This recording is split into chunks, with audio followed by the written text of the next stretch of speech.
Are you ready to transform your pool into a stunning oasis? At Mainland Pool Service, they're a family-owned business committed to keeping your pool looking pristine all year round. They believe that pool care should be proactive, not reactive, which is why their skilled team handles everything from routine cleaning to complex issues with precision. They prioritize clear communication and personalized solutions to exceed your expectations. Join the Mainland Pool Service family today and experience the difference their expertise and dedication can bring to your relaxation retreat. Contact them now at mainlandpoolservice.com. Kroger shoppers and Grizz fans. Want exclusive last-minute discounted ticket deals texted straight to you? Sign up with the new Kroger Buzzer Beater deal. Fans can sign up by texting Grizz to 636-479 or visit your local Kroger store in the Delta Division and scan the QR code. By signing up, you agree to receive recurring automated promotional and personalized marketing text messages from the Memphis Grizzlies. Consent is not a condition of any purchase. Message frequency varies. Message and data rates may apply. Chelsea Gray got named best point guard over Caitlin Clark and Paige Beckers, and I'm sure everybody handled that one rationally and with grace and understanding that the second you start doubting Chelsea Gray is still the best point guard in the WNBA, she will remind you she is the point god. Caitlin Clark, get back on the court. She'll have her moment. She's got to play. Tune in to the Jessica Benson Show with CJ Hurt, live every weekday at 8 a.m. on YouTube at Grind City Media and the official Grind City Media app. Grizzlies, take your fandom to the next level by becoming an MVP. How long have you been an MVP? Since day one. Enjoy the great benefits of being a season ticket member. Pre-game MVP moments, including Autograph Alley, exclusive Grizz gear deals, access to member or MVP-only player events, and much more. He's been an MVP for 22 years! Become a Grizzlies MVP today.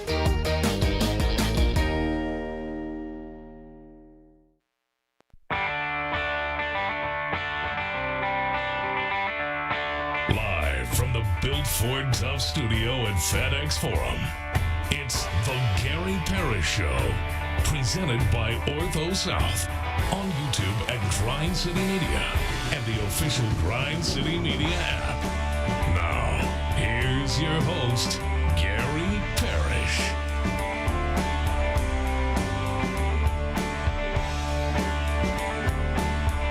All right, I'm here. My name is Gary Parrish, speaking to you from FedEx Forum, downtown Memphis. Bennett Doyle right there producing the program. Glad he's with me. Glad you're with me. Hope you're getting through the day best you can.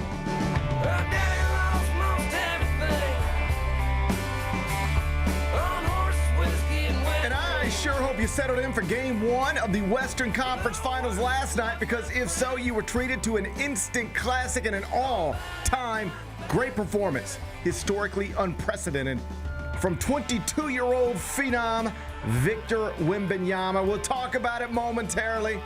First, let's set today's schedule for you. The next segment, about 20 minutes, Evan Hayes is going to join me. He, of course, covers the Grizzlies for SI Now. He's going to be in studio with me. He'll pop in that chair. Evan Hayes will be here in the next segment. Finish talking to him, take a break, come back. Do 5 more things you need to know, at which point we'll discuss 5 previously undiscussed stories. Among them, Stephen A. Smith and Kendrick Perkins are like tag teaming Jaylen Brown now on ESPN every day. It getting real personal, possibly over the line. I'll get Bennett's thoughts on it. We'll do it in about 45 minutes. Texas Tech quarterback Brendan Sorsby has filed an injunction against the NCAA amid his ongoing gambling probe. It is a huge case that could really change the way gambling is handled by the NCAA with college athletes. I'll explain that whole deal. We'll do it a little later on in the show. The Canadians eliminated the Sabres from the Stanley Cup playoffs last night. Bennett seems to have watched it. We're going to see if he thinks he's Barry Melrose. We'll do that. Okay. We'll see if you could be a Barry Melrose. I accept the challenge. Bennett will try to be Barry Melrose. We'll do that in just a bit. Garrett Higo is reportedly firing his caddy after he was penalized at the PGA Championship last week for being late for a tee time. Kind of a weird story. I'll walk you through it. We'll do that in the third segment. And Jacob Elordi, ooh, buddy, he's facing a little bit of backlash, criticism for skipping a film festival. He's supposed to be in France at a film festival. Skipped it. Apparently to gallivant with Kendall Jenner. Ooh. I'll ask Bennett if he's ever skipped work to gallivant with a young woman. We'll do that during a segment we call 5 More Things You Need to Know. Then we'll eventually do GP's Carryout, and then we'll call it a day. So that's the rundown. We got a lot to get to. But I obviously wanted to start in the NBA, where we got an instant classic last night. Final score, Spurs 122, Thunder 115 in double overtime. All-time great conference finals game. Historically unprecedented performance from the 22-year-old Victor Wembanyama, who took 25 shots. He made 14 of them, finished with 41 points and 24 rebounds in 48 minutes on the court. Dunks, threes, blocks, did it all, and became the youngest player, again, at 22, to have a 40-20 game in the history of the NBA playoffs. That was a record that was previously held by Kareem Abdul-Jabbar. Big Bet Ben, it's good to see you on a Tuesday morning. What in the world did we watch last night? That was a lot of fun. Woo. He's pretty awesome. I will say a little concerning that it takes 40 and 20 in overtime to beat that team. I wouldn't On the road without your starting point guard. On the road without your starting point guard. I think this is going to be a really good series. Bro, yeah, I best. think this is going to be a really good series. They obviously did not have an answer for him last night, so it'll be interesting to see like how far he can kind of carry this Spurs team because they're going to need that kind of performance in most of these games to be able to beat this Thunder team, I think. I think we already know how far he can carry this this Spurs team. I think it's pretty clear how far Victor Wembanyama can carry this Spurs team right now at the age of 22. You know where it is? All the way to the Larry O'Brien Trophy. I'm not saying he will do it. Yep. I'm saying he can. He can. Man, and it was like, you talked about like the step, dude, the three Come on. to send it to overtime. In transition, step into it. 28 feet. That dude like should not be able to take that shot and make that shot. I mean, even when he took it, I'm just like, come on, man, no way. It's just the confidence is through the roof, dude. Well, also, shooters take that shot every day in practice in the gym. It's not unlike, it's a different setup, but it's not unlike the Braylon Mullins shot in the NCAA tournament. Man, if you're in a shooter and you're in rhythm and you can step into one, you're going to get it. You get it out the hand. It's got a shot, and so it's a long shot, but it's a clean look for a 7'4" accomplished shooter, and he drained it. And it was one play after another, and you just sort of could recognize it in real time, like you're watching something special. You're watching something that people will be talking about for a long time. We are watching in real time right now somebody who has all of the characteristics to one day be called the greatest person who has ever played the sport of basketball, and we are watching the breakout right now. It's happening right now. Yeah, it was really good. I didn't think they had a chance when they announced Fox was going to be out for the game. I was like, God, they're going to be so up against in this. And they had a bunch of young guys step up. They're a really good team. I think that, this probably won't be the last time that we see this Western Conference Finals. These two teams are set up, buddy. It does start to make you wonder, how do we ever get to the Western Conference Finals? How are you supposed to ever get there? I mean, and it does make you got to get to the Eastern Conference. Well, dude, it also just kind of makes you understand why teams are like doing like resetting. You see teams resetting, we're resetting. Like you see that last night, and you totally get it. In truth, though, I get your point. I co-sign it. But in truth, you just, as a different franchise in the Western Conference, you just can't think like that. You got to try to win. You just build your franchise as best you can build your franchise. And if you ever run into one of these monsters, you hope that you're the healthy squad and they're not. But, I mean, I would like to think we probably drafted Zach Edey with Victor Wembanyama in mind, right? Like, that guy. You knew that guy was coming when you drafted Zach Edey, right? I mean, he's here. He's here. So, we settled in like everybody last night in the living room, like as a family, like turned this on, and it totally lived up to expectations. In fact, exceeded them. Like in the moment, this isn't even when we had to wake up the next day and go, "That was amazing." It was like or even after it's over, you go, "That's amazing." Like the whole time, it's like, this is everything. This is everything the NBA is supposed to be. This is everything the playoffs are supposed to be.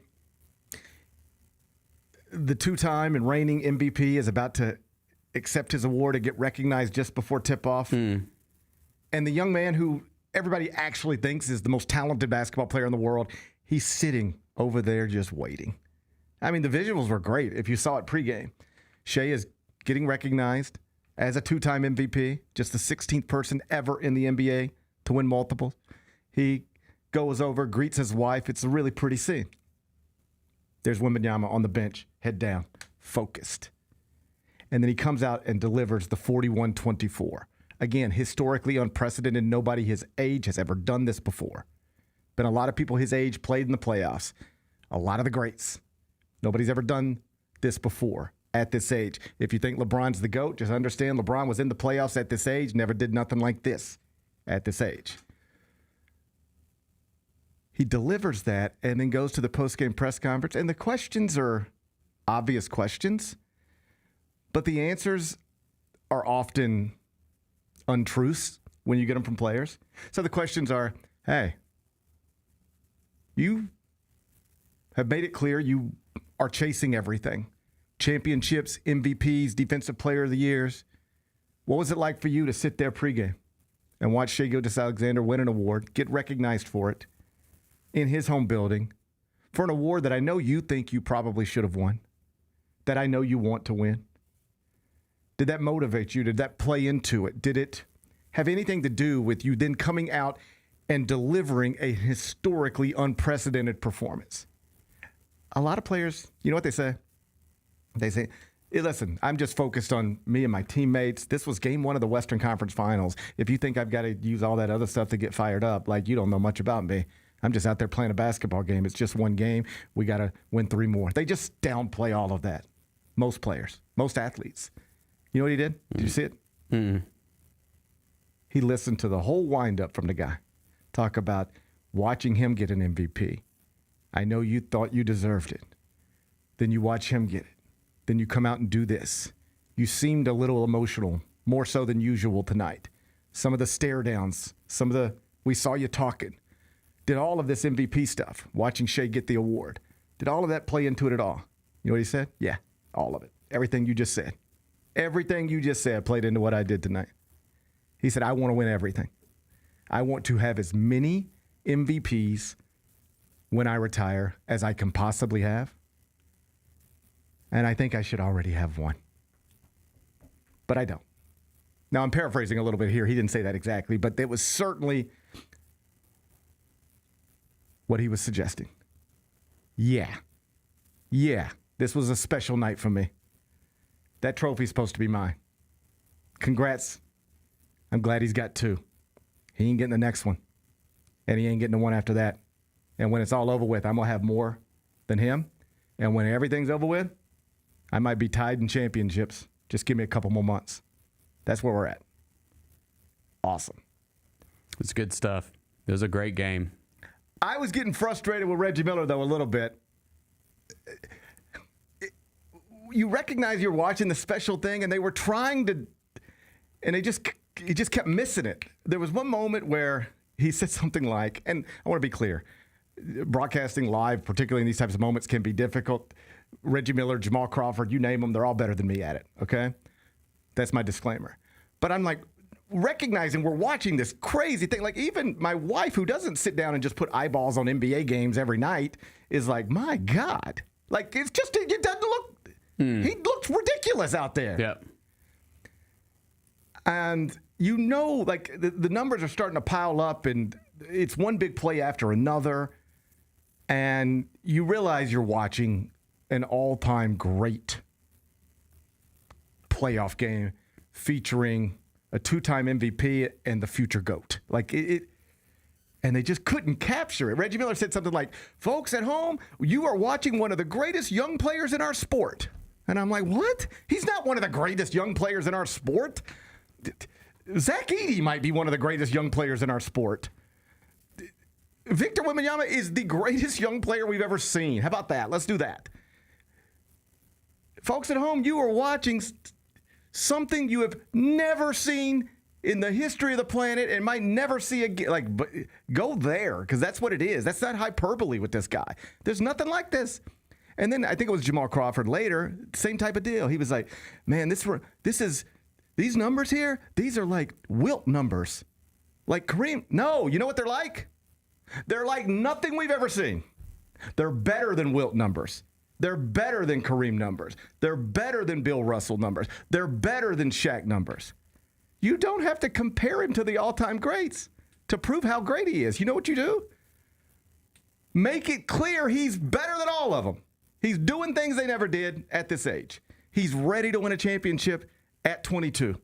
You're not supposed to be able to do this. He might not do it, but they're in position. Did you see the updated odds? Guess who's favored to win the Western Conference Finals now? I'm sure the Spurs. Minus 115. It's close. Yeah.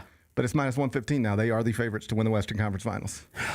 I think I'm not ready to go there. I'm not ready to go there. I will say I had Brian Windhorst on this morning. Again, it took 40 and 20, like overtime. All of it. Yeah. It also took a ridiculous Shai Gilgeous-Alexander bucket at just to get it to the so you could play that both ways. Like the Spurs needed this shot or else they lose. Well, the Thunder needed this and this or else they lose. So you could play that a lot of different ways. That game could have gone either direction a lot of different times for a lot of different reasons last night. And yet then I turned on TV this morning and it's Brian Windhorst and Mike Greenberg, Monica McNutt, all great. But they had sort of gotten to the point where it's like, if you're the Thunder, what do you do? It almost sounded like, if you're the Thunder, just like, what are you supposed to do? And I'm like less than 24 hours ago, we were like, the Thunder's the greatest basketball team of all time. And now we're right back to like, oh my God, they got no chance. It just was a weird swap over if one shot goes differently last night or one bounce of a ball goes differently last night. The Thunder up 1-0, still with home court advantage, still the favorite. I understand how you get to a place where you wonder, what are you supposed to do with Wemby? Because you can just throw him balls that nobody else can get. He can get to balls nobody else can get to. He's a different deal altogether. But the idea that the Thunder will have no answer for this, I mean, they got to have something. They got Alex Caruso. That's like, and that was like that. I love that. That was hilarious, dude. Like, it is pretty fun. I mean, it's obviously credit to Caruso and just like the defender that he is. But like, you're watching that last night, you're like, they really are just sticking Caruso on with Wembanyama, just trying to throw anything at him. You know what the problem is? Because you can do Chet on him, but you know what that is? Chet's barbecue chicken. Yeah, Chet's just an inferior version of Wemby. He's just a shorter, weaker, inferior version of Wemby. And so Wemby could just play through him, play over him. But with Caruso, at least he's going to get into you and just bother you. And every time Wemby catches the ball and comes down here, they're just hitting it and getting it. And like, they bothered him at least, got physical with him. Like, even when he did the whole shoulder thing in that moment, which was weird. But that's just like, also, he's just getting tired of getting hit on. Right. That's what the elbow was in the previous series. He's just getting tired of hit on. You can frustrate him by just banging on him all the time if the refs aren't going to call it, and that's clearly what Caruso was trying to do. I don't know that there's a perfect way to guard him, but that might be the best. The way it was framed this morning by that panel was like, all right, if you're the Thunder, this is what you're up against now. It's just a math problem. You got to win 4 of the next 6 against that guy. How? And I get it, but like, how? Because they're the best team in the world. Everybody agreed this time yesterday. And it's not crazy to think the best team in the world can win 4 out of 6 against an opponent they were favored to advance against, again, this time yesterday. But game 2 Wednesday night. Good stuff, man. Like, the best stuff. The NBA needed this. After the way the regular season unfolded, with all the tanking and just miserable basketball, you needed these playoffs to pop. And last night was as good as it gets. I saw somebody tweet, Game 7, Warriors, Cavs, LeBron chase down, get a title for Cleveland. Somebody tweeted last night, a basketball person, that is the best high-stakes basketball game I've ever watched. That one. But this one, last night, right there with it. And it felt like that. And not even just after the fact. It felt like that with your eyeballs on it. in real time. Game 2, Wednesday night. Cannot wait. Evan Hayes in studio next. Sonic Radio. Welcome back to Sonic RNDIO. That spells radio with me, the CIO. This just in, the new Sonic $1.99 menu lets you build a crave-worthy meal for just $1.99 an item, whether that's a creamy shake, crispy tots, or a quarter-pound double cheeseburger. This just out. Ostriches. They're mean, not very cute, and in my opinion, way too big for a bird. Don't miss the Sonic Fun 99 menu. 5 items, always $1.99. Live free, eat Sonic. Tax not included. See menu for details. The heaviest metal credit card of all time. Rumored to be one of only 18 in existence. Plated with the very same tungsten that forged the International Space Station. And wielded at business dinners like a samurai sword. It's a classic corporate power move. But the real power move? Having end-to-end visibility on your most critical shipments. FedEx, the new power move.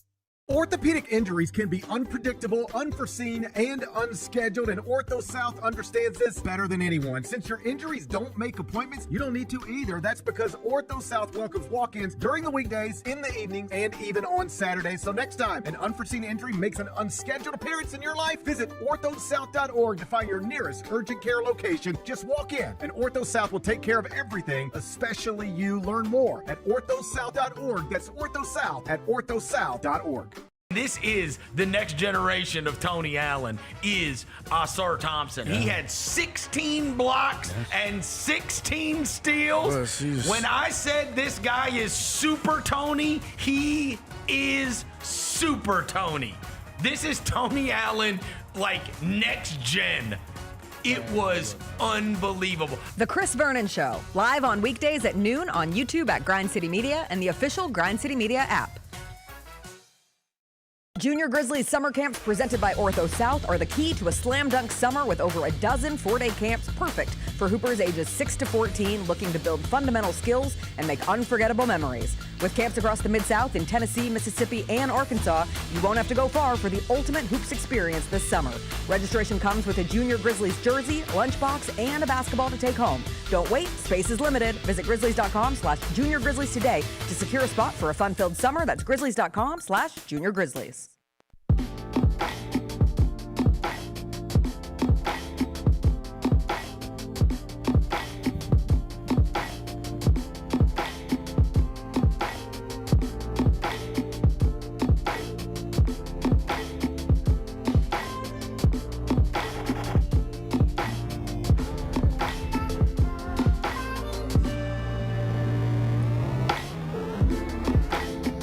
Welcome back, Gary Parrish Show, presented by Ortho South. We're inside the Built Ford Tough Studios, and I'm joined today by Evan Hayes, who, of course, covers the Grizzlies for SI Now, among other things. Evan Hayes, good to see you, buddy. How you been? I am doing great, GP. How are you doing? I'm doing all right. Let me publicly congratulate you on, Yes, I think sir. you got your, what is it? How many degrees you stacked up now? I don't like to talk about it, but yes, I have my second degree. I graduated about 2 weeks ago from Alabama A&M University, get my master's in communications with my concentration being athletic brand management. So that is my second degree in 4 years at the age of 22. Do you think you're done? First off, that's awesome. Thank you. Do I you think you're appreciate it. done with school, or do you have more aspirations inside the world of academics? Shout out my mother, Dr. Elisa Hayes. She has her PhD, so naturally she would want her son to like follow her footsteps to get her Dr. PhD. Hayes. I'm done. Nah, bro. Like I'm done. Like she keeps saying, and my other family keeps saying, like maybe down the line. But I'm so tapped out on school. I have reached the point where, like, when I was your age, Yeah. it seemed very clear cut. Like, you need to go to college and get a degree to hopefully simplify the rest of your life. I'm well aware that a degree does not solve everybody's problems. I've got friends with degrees that couldn't get jobs. I got friends with degrees who are unemployed right now. But in that time, it was like, this is what you have to do, or else, you know, you're going to be doing real 9-to-5 jobs for the rest of your life. So, like, work hard for the next 4 years, whether you want to or not, because it'll make the next 60 better. That was at least the idea. And I'm glad I did it. Things have worked out. But I no longer subscribe to, like, it is not clear cut that my children have to go to college to have a sustainable job. It is not provide for their family. It's not obvious to me anymore that my children need to go to an expensive college and pile up student loans or whatever else and to pursue whatever they're after. Like, I don't know the answers, but it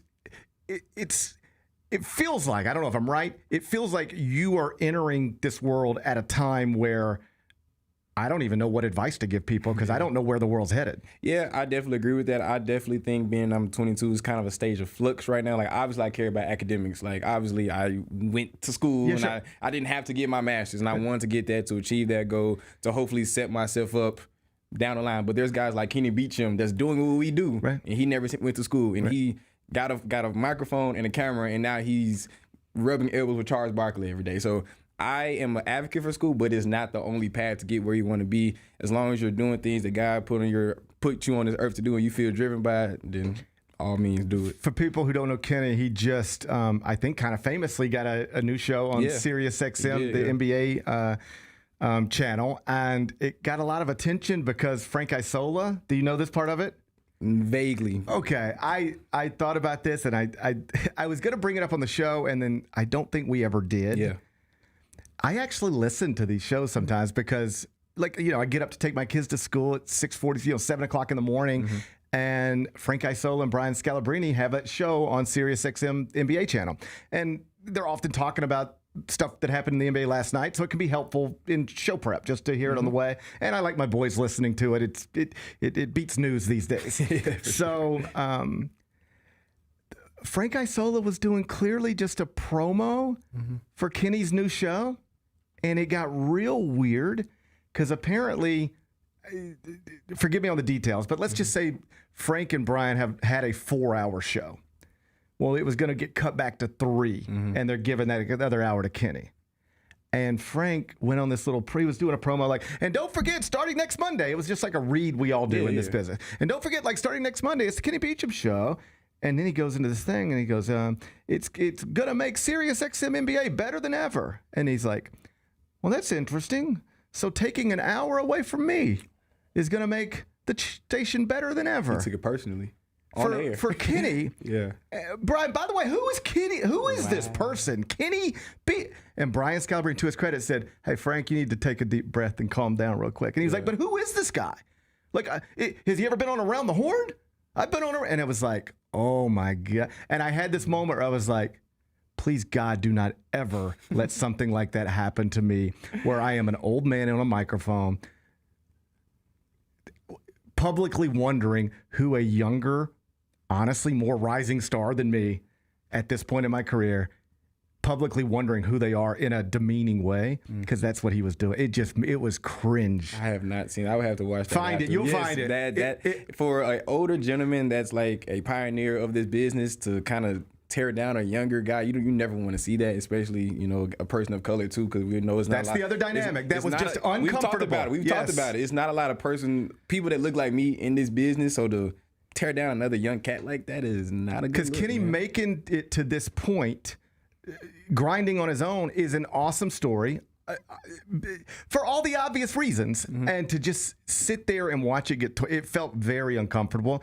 And like I'm not saying I guess we'll also, Yeah, we'll see. We'll see. I guess we all get to a place, people have bad days. But I try to make. You've never heard me badmouth somebody at 92.9 where I left. You've never heard me badmouth somebody younger than me. I don't do that because I hear other people do it, and I don't think I never hear it, and it impresses me. It sounds bitter. It sounds like somebody feels like they're losing their spot. Like there is going to come a day where somebody younger than me is going to have the jobs that I used to have. Like I'm very aware of that, and I will do my best to smile through it because I see other people not smile through it, and it doesn't look good. It never looks good. Go find the Kenny. I would definitely watch that after I get off. And if you're in the industry, go find it and then use it as an example of just not to do. Don't ever do that. You know what you say? You know what you say when Kenny Beecham gets a new show? You say, "Man, isn't this awesome? Look at this young guy coming up into business. I can't wait to listen to it." Yeah. That's what you're supposed to say. 100%. Anyway, before we get to the Grizzlies, let's talk about last night because I thought what we watched was an all-time great performance, historically unprecedented performance from a guy who could very reasonably go down as the greatest basketball player of all time. What'd you make of what we saw from Victor Wembanyama and the Spurs in OKC last night?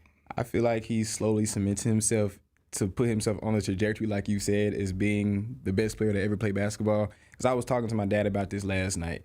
Because how old is he? 23 right now? 22. If he wins a championship and a Finals MVP right now, that's before Jordan did, that's before Bird did it, that's before Hakeem Olajuwon did it, before Shaquille O'Neal, Kobe Bryant. Like, you're listing off these names in the top 10, top 15 greats, and besides Dwayne Wade and Magic Johnson, who's done it at that age? And no one's done it at this level. Like, going in your first Western Conference Finals game in a double overtime game, 41 points, my mistake, 22 rebounds, 3 blocks, efficient. I believe he shot 11 for 22 from the field, shooting haymaker after haymaker. Grizzlies fans know it's the team that gives you the edge.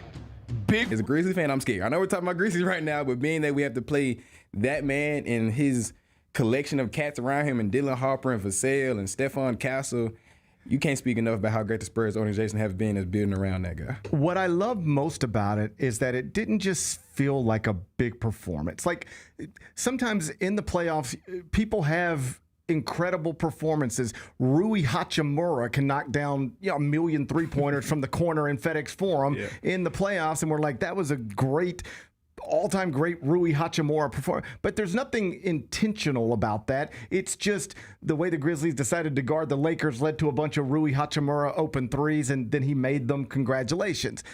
This felt like, I'm the best player in the world. They just gave that guy a second straight MVP.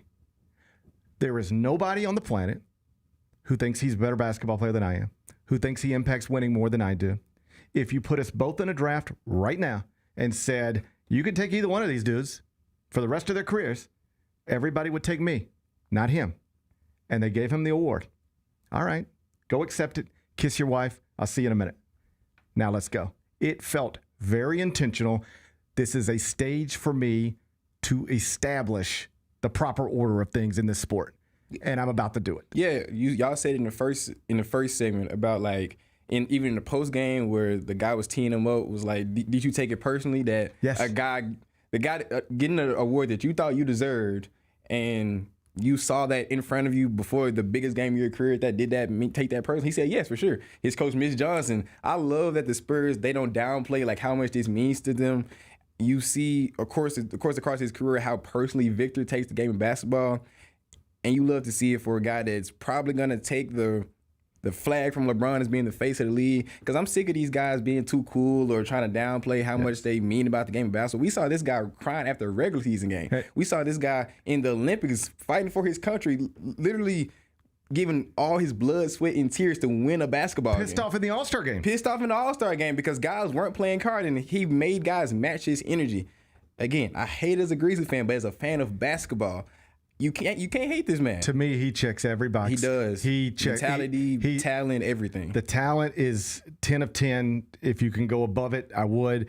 The mindset is, I mean, you hear this morning all the stories revisiting about he spent 2 weeks with the monks. Yeah. And like Brian Windhorst made this point on ESPN this morning. He said, it wasn't 2 days. It was very intentional, 2 weeks. And Brian was like, now think about this. How long is a playoff series? About 2 weeks. Yeah. He wanted to have the structure of that and be able to translate it physically and mentally to this postseason, and that's what he's doing. I'm with you. I love when people, like, when Timothée Chalamet says things like, I want to go down as one of the all-time great actors. Yes, the Oscars matter to me. All of this stuff matters to me. I put in the work because I want to be, I don't only want to be great, I want to be considered great. I want other people to tell me I'm great. I like that. Rather than, I don't really care, it doesn't mean anything. I like it when people say, of course it matters, and I want everything. Yep. And Wemby, he does that. And I heard Windhorst this morning, who his perspective on it's interesting because he spent real time with him. He's like, went to France, spent weeks with him, all that stuff.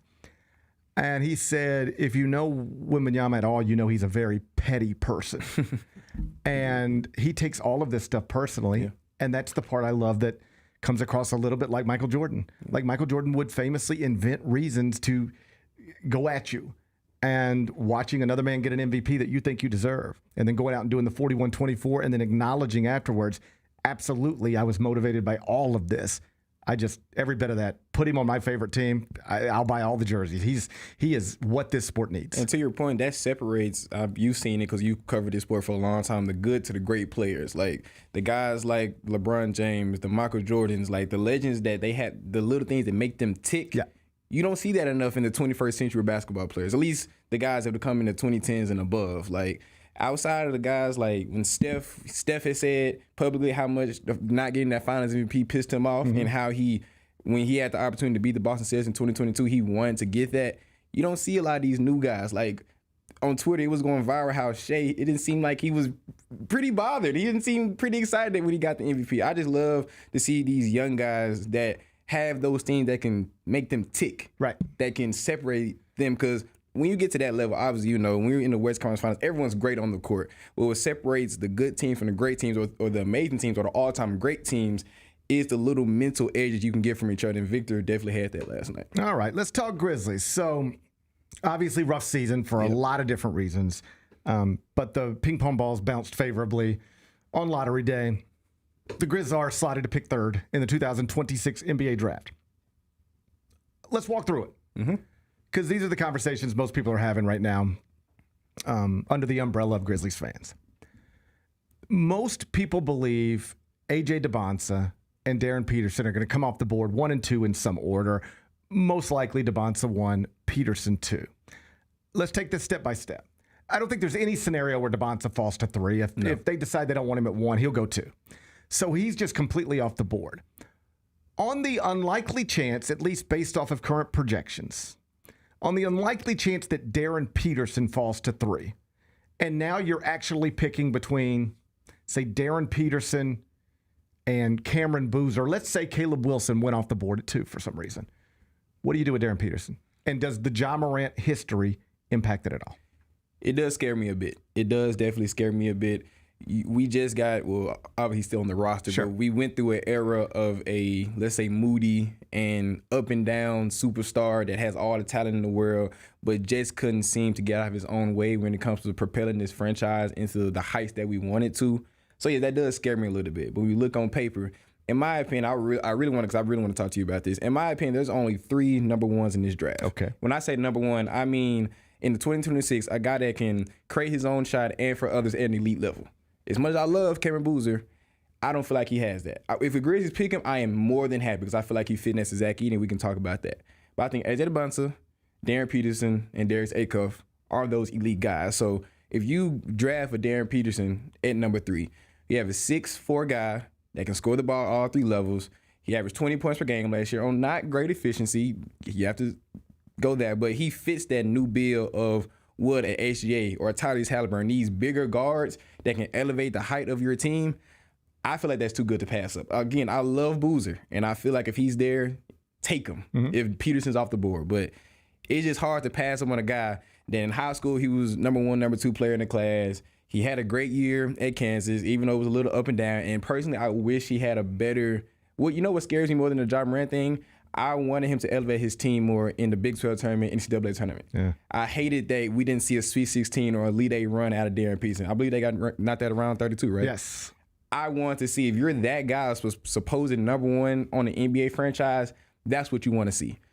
So I'm going back and forth on it, but he's a number 1 talent in my opinion. I would love to have him on this roster if he's available. I agree. He is the best talent in the draft. If everybody available in the 2026 NBA draft becomes the best version of themselves, I believe Darren Peterson is the best player from this draft and a future Hall of Famer.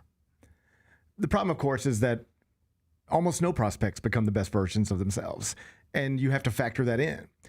And if you're, and this is sort of where I'm at on it, because, again, a talent evaluation is pretty easy. If I show you I'm going to mute it, I don't want you to read anything, I just want you to watch this guy.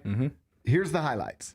Nobody else looks like that. He makes it look easy. He looks like an NBA guard playing college basketball. Yes, he does. The problem, of course, is that it's not just a talent evaluation. When you are in arguably the best draft of all time, to take Darren Peterson at 1 or 2 will require you to pass on other incredible talents. This isn't like, I'll take Darren Peterson because what else would I do? This is like, if I take Darren Peterson, I don't get Cameron Boozer. If I take Darren Peterson, I don't get Darius Acuff. If I take Darren Peterson, I don't get Caleb Wilson. You're passing on other special talents. So then you got to make sure all the other stuff's right. And the other stuff is exactly why we're even having this conversation. Mm-hmm. He took himself in and out of games. He didn't always look like he was eager to get back in them. He has said things like, I'm a loner. And, I just sort of keep to myself. Well, this franchise needs a leader. Yes, they do. Badly. The city needs a leader. Yes. Yes. I don't know that we need a loner or somebody who keeps to themselves. Like, we need what you need more than anything, let me be clear, an awesome basketball player. But the other stuff does matter. Yeah. And when I'm not at the combine personally, but when I'm reading things from the combine, and it's like Darren Peterson says he's kind of a loner and sticks to himself, and Caleb Wilson is asked more or less the same question, and he says, you draft me, I will come to your city, I will change your franchise, I will change your culture, I will change your city. I don't know if he's right. Yeah. But I love hearing that more than I love, I'll just keep to myself. So all this stuff is part of the evaluation process, and it complicates it. Yeah, it definitely does. You want to, if you're drafting a guy that high, you're hopefully drafting your next franchise cornerstone. Yes. Your next superstar, your next face of the franchise. If you got the 3rd pick in the best draft ever, exactly, you are hoping to draft the person whose face is going to be everywhere someday. Yes. Bobbleheads of this guy. That's what you're hoping. So the optics matter. And I wrote about this in one of my last articles with SI. We need that because we had Zebo, Mark, and Mike, and TA. Like the core four, they embraced the city. They were the faces of the city. They were in the community and things of that nature.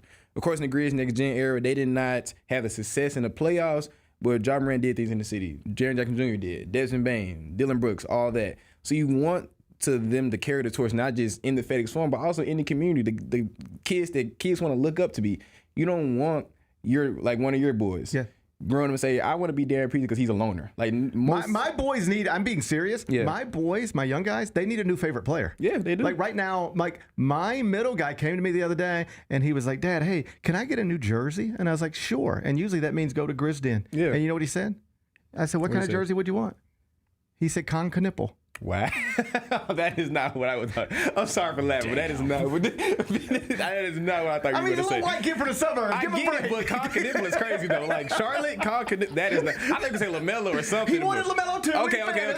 But he was a good Con Knipple. And I said, man, this is the first time either of my little guys have ever asked me for anything not Grizzlies. Wow. It's always been, I want a Ja this or the Ja 3s, or can you get me a Desmond Bane shirt, or can I get a new Jaren shirt with the new number? Mm-hmm. Hey, Dad, Cedric Coward, Zach Edey, we got them all. And now they're asking for Charlotte Hornets jerseys. My kids need a new favorite player. Mm-hmm. That's what this 3rd pick needs to be. Yeah, it does. Whether that's Devontae, even though he's probably not going to be there. Wilson, Acuff, like we need that next face of the franchise. And it's not just about the production you do on the court. Of course, they always say if you win, the people will come. But with the ups and downs this city goes through, and we're not going to get into all of that, you've been here longer than I have. The city feels different. It feels better when the Grizzlies are good. Yes. And when you have a face of the franchise, whether it's Zebo, Mark, whoever, represents that city proudly, represents that city well, and is in the headlines for positive things and not negative things. That's right. So if you draft a guy that high, you want a guy to tick all those boxes on and off the court. All right. For the sake of the conversation, yep. Obviously we don't know how to go, but most mock drafts have, again, DeBonsa, Peterson off the board, 1 and 2. Let's call this a mock draft, and you're doing it. Mm-hmm. With the 3rd pick of the 2026 NBA draft, the Memphis Grizzlies select, who do you want? Cameron Boozer. You want Cameron Boozer? 3. I want Cameron Boozer.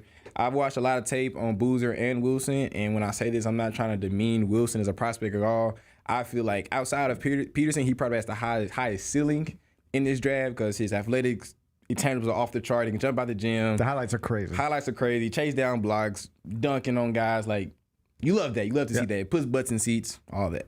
But when we look deeper into the numbers, he shot 26% from 3 last year.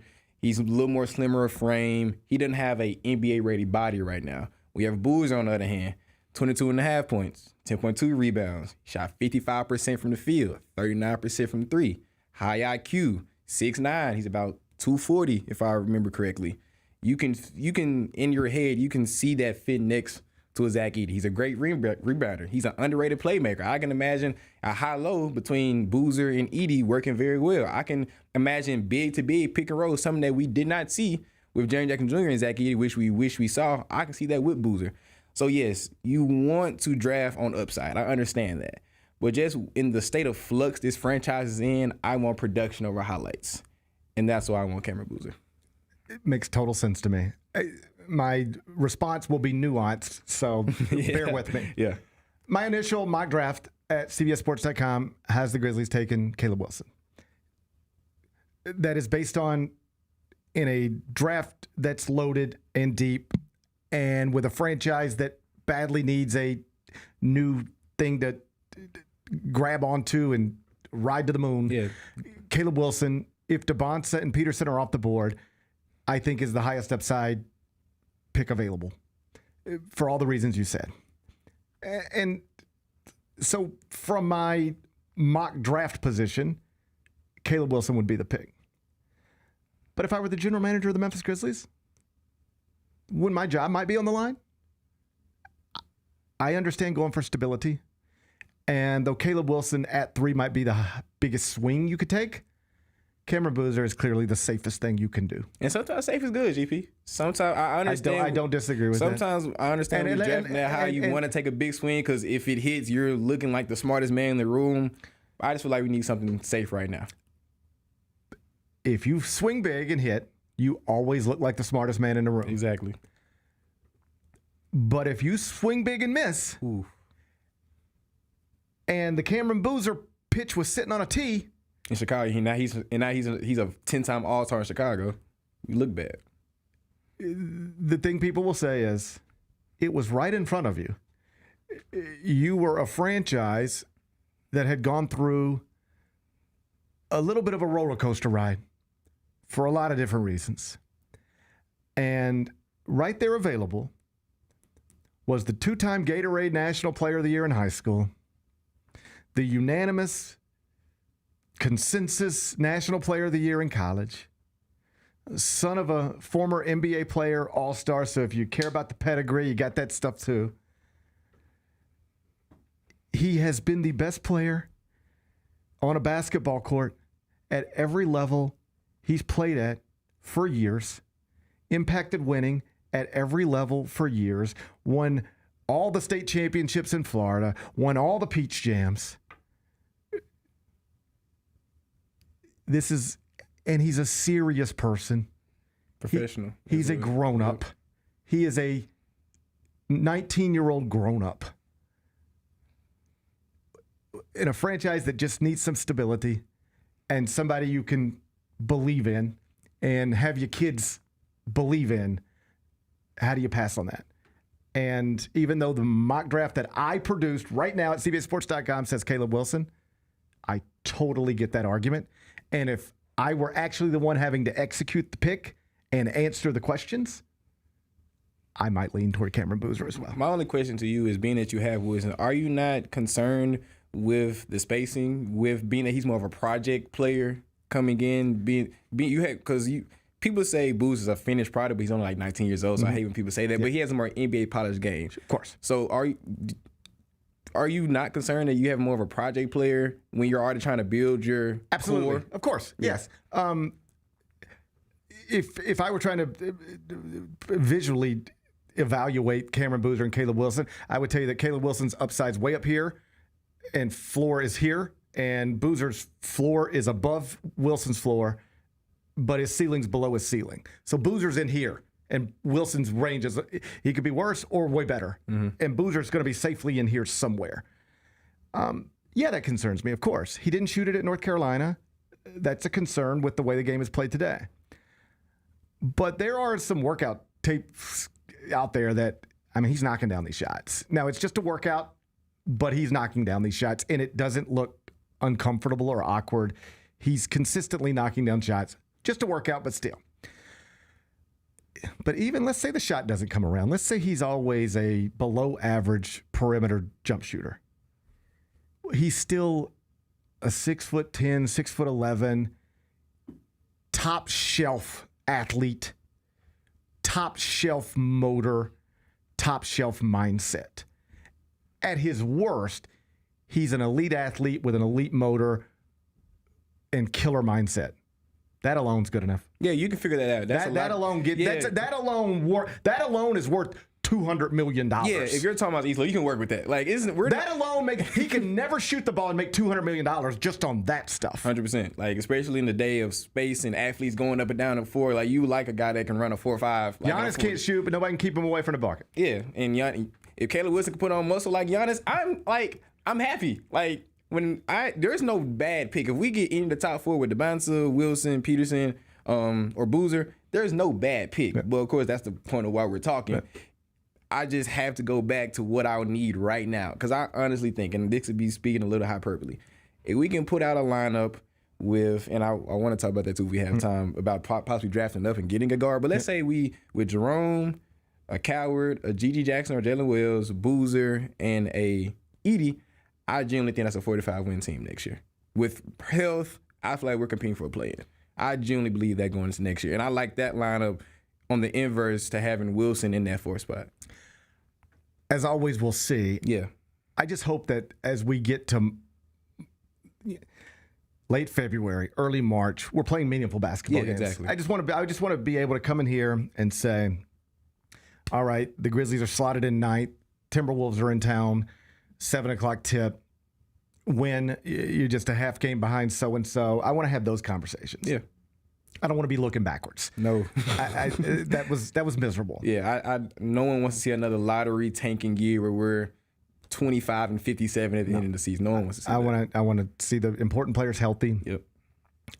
However many wins, we'll see. But the important players healthy, moving in the right direction, playing meaningful games. Yeah. And just to circle this back, and then we'll move on, I totally get why you reached the conclusion that Cameron Boozer would be the safest, smartest pick there, because sometimes safe is the smart thing. You know, sometimes it's maybe Caleb Wilson might, if it really pops, become the best player from this draft.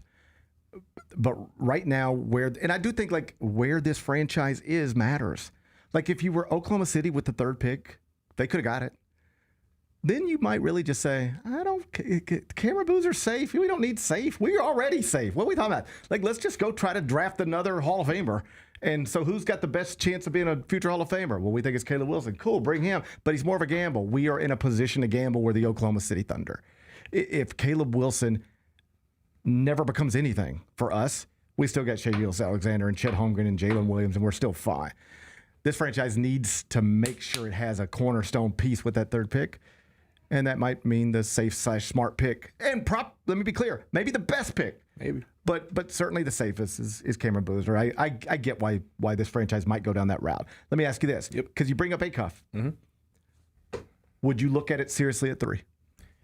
3 is a little generous, in my opinion.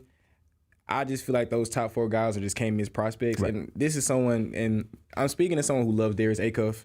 He's a Detroit guy. He's hard-nosed, gritty. He's a Calipari snap guy, and everyone knows you can go down a long list of Calipari guys that have proven to be great in the NBA. It just seems at 6'2", he doesn't have height issues because the combine kind of put those to rest. He's pretty much the same size as LeBaron Fallon and not Keaton Walker, but all the other guards in that area. 3 seems a little generous. However, if Zach Klein can somehow get it and we can trade up to 5 or 6, I want Darius Acuff. I believe he's a one-man militia. I feel like he was undoubtedly the best guard in college basketball last year. Of course, first-team All-American, SEC Player of the Year, SEC Tournament MVP. When I talked about with Peterson elevating his team, that's exactly what Darius Acuff did. Sure. You cover college basketball way more than I do. Do you think there are any first-round picks on that Arkansas team this year? Not other than him. So he took a team with maybe Malik Thomas, maybe gets drafted in the second round. I mean, he could, but no surefire. Malik Thomas is not in my first round. He's not here in first round. No. And hopefully, I love Billy Richmond, but he may not get drafted. He's probably going back to Arkansas. Probably going to Arkansas. Yeah. So for him to elevate a team with not another first round draft pick on his roster, with a team that had maybe questionable big talent down there, and to elevate them to possibly the best team in the ACC, or at least they won the SEC tournament. And every game, when Darius Eckhoff on the floor, Arkansas had a fighting chance, and he was their offense. I don't know. Do they measure usage rates in college basketball? Oh, everything's there. It's all there. So yeah. I would like to see that, but I would like to bet that he's probably top of the league in usage rate. I love Eckhoff. I think you're going to know whether he's. You're going to have an answer about him pretty quickly in the NBA. I think it's either going to translate quickly because the stuff he does is he's either going to be able to do it or he's not going to be able to do it.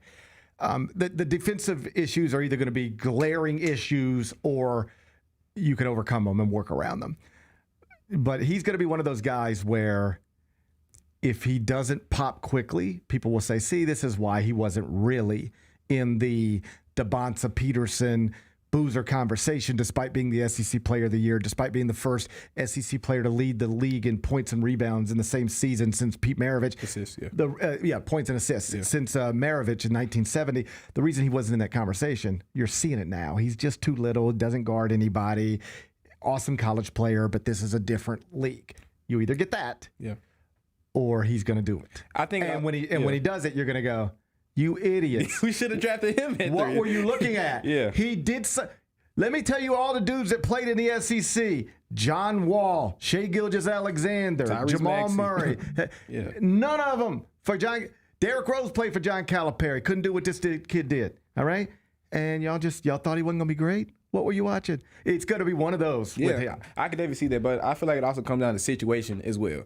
If he goes to the Clippers at 5, I feel like that's a way better situation. No matter if they hang on to Kawhi or not, that's a more stable situation. But if he gets sent to Brooklyn with Michael Porter Jr. and a bunch of other guys, that could, because LA could maybe cloud his weaknesses a little bit, especially on the defensive end, being that he will have athletic defensive wings around him and bigs as well.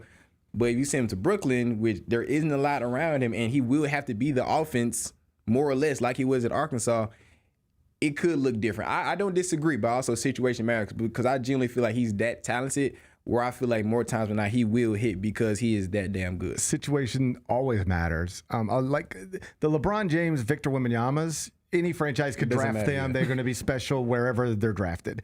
But for a lot of these guys, it comes down to what franchise drafts you, what kind of developmental staff do they have in place, who are your teammates are going to be, who are your mentors going to be, who are your leaders going to be, who are your friends going to be. All of that stuff plays a role. Like I was coincidentally, after the game was over last night, I don't know why at 11 o'clock at night we decided to turn on a documentary, but we watched The Crash on Netflix. Have you seen this? I've heard, actually, Jessica was just talking about it outside. Okay, so it's the number one trending movie on Netflix right now, and it's an awful story. These 3 kids are involved in a car accident, and it initially looks like an accident, and then there's some evidence that suggests maybe this was intentional. Anyway, one of the kids who dies, he was playing football. He was like a great high school football player, got hurt, and then his football career was kind of over, and according to his parents, kind of fell in with a different crowd. And so now he was, smoking a little more than he used to and drinking a little more than he used to. And at one point, the father, this broken-hearted man who lost his son tragically, said something that I say this as somebody who didn't always have the best friends. And as somebody, I want to be clear, maybe I wasn't always the best friend either. Perhaps sometimes I was the bad influence. So this sort of resonated with me. The dad said, I told my son, as I saw him sort of hanging around he had new friends. He wasn't hanging around with the people he used to hang around. He had new friends, and I knew he was doing new things. And I told him at one point, I think the young man's name was Davion, I think. He said, Davion, take a look at your friends, and then I can tell you what your future is going to look like. A lot of people just end up becoming exactly like the people they hang out with. And that's true for basketball players as well. You get drafted into the right culture, the right everything. It can lead to you living a more disciplined life that allows you to become a better version of what you were trying to become. And you get drafted by a different franchise, it can go a different direction. All of this stuff matters. Yeah, it works. when you were saying that, I know you said basketball, but my first thing goes to football. Sam Darnold. That's a guy who bounced around the league. He was drafted high. The Jets thought he was going to be the next face of the franchise. He bounced around, but he finally got in a good situation with the Seahawks. Now he's a Super Bowl champion. So definitely those guys that don't just jump off the page physically, like a LeBron, like a Wemby, those guys would do good wherever. But the guys that don't jump off the page physically, you need the right tools around him. And hopefully that's in the Grizzlies uniform. I don't think it will happen. If it happens, I will be very, very happy. But wherever A-Cup goes, I feel like he'll be fine. There was a draft a few years ago. I believe it was the Scotty Barnes, maybe Jalen Suggs draft. 22, I think. Yeah, I just remember like being on CBS Sports HQ, and there were these two prospects, and it was like Toronto could take either one of them. And it was like, it might not have been Suggs and Barnes, but let's, for the sake of the conversation, say that it was. And I was asked, so the Raptors are sitting on the board at whatever. All indications are they're picking between Scotty Barnes and Jalen Suggs. Which of those prospects, GP, do you think becomes the better player? And I said, whichever one they take. Because the other one was probably going to go to like Orlando or something. And I was like, Toronto has a history at this point of drafting well, developing well. Who will be the better player between these two? Whichever one is fortunate enough to start their career there instead of there, that'll probably be the better player. And I think it's kind of worked out that way. And another example that came out was Tyrese Halliburton. He was in Sacramento for, I think, a year and a half. And now no one expected him to be the best player on a championship, and it was a game away from winning a Finals MVP last year. Now look at him. Now, of course, he's hurt now, but that's another situation. So situation definitely matters, man. Okay. So let's say that the Grizzlies take Cameron Boozer at 3. And now they're sitting there with the 16th pick, but also 32, also future first. Zach Kleiman has a history, well documented, of moving up in drafts. Do you suspect that that's at least in the cards with this draft? I don't. It's not only in the cards. I feel like it's a dang near certainty that it will happen because, like you said, the history, but just looking how the team is set up and how the draft board is. I don't have it in front of me right now, but I know the Bucks have the 10th pick, the Clippers have the 5, Brooklyn 6, the Hawks have 9, and the Kings have 7. All those teams, you can argue, are in need of a guard. And we are, unfortunately, in need for a guard as well. So I really think Zach Kleiman is a world where we package 16 and 32, whether that's in a Ja Morant deal or not. Whatever draft day deal you have, to draft enough and get one of those guys, whether it's Acuff, Wagler, Flemings, Mikael Brown Jr., because I really think Kleiman, being that he knows it may not be a make or break season, but he may be on the hot seat a tad bit, which is how the history of the franchise has gone this past era.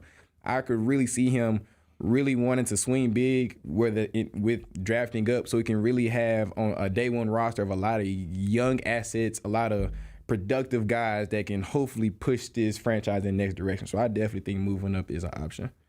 You take Acuff off the board. I know you're a fan. Of the other guards, lead guards that get discussed in that range, Keaton Wagler, Kingston Flemings, Mikael Brown Jr., any of those the type of guards you'd move up for? For me, personally, Flemings is my guy outside of that because I like Wagler. And honestly, I was not a believer in him until I saw his NCAA tournament run. I'm big on winners. You can probably get that.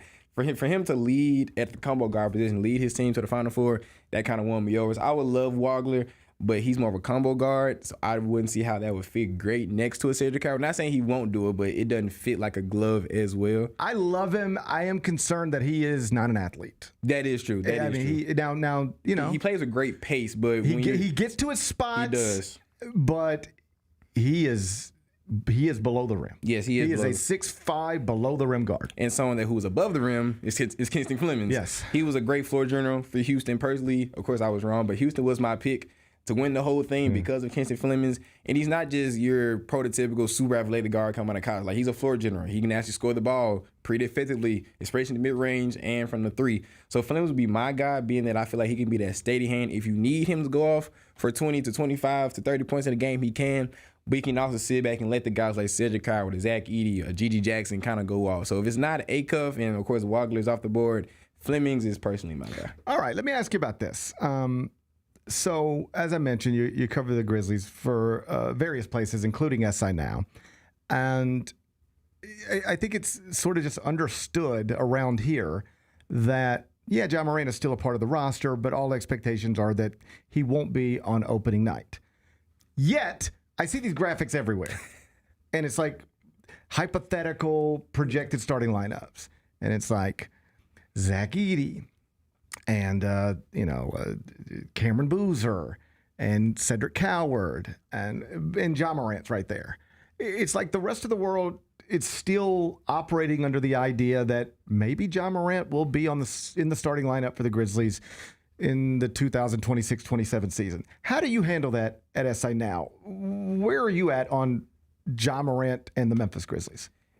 I'm kind of between a rock and a hard place because not only do I write, also on my show, the No Bluffing Podcast on Bluff City Media, I have live comments like y'all do. So we see the comments where we may be talking about Ja Morant getting traded or Ja Morant trade package, and people in the comments are saying, Ja Morant isn't going anywhere. Yeah. He's still in the raw. He still have 2 years left. If he get his shot together, is him and ZK can figure out just those hypotheticals. And it puts me between a rock and a hard place because as a fan, I would love Ja Morant to be here. As someone that grew up watching the Grizzlies, he's the first superstar we ever had. Why wouldn't I want that type of talent on the roster?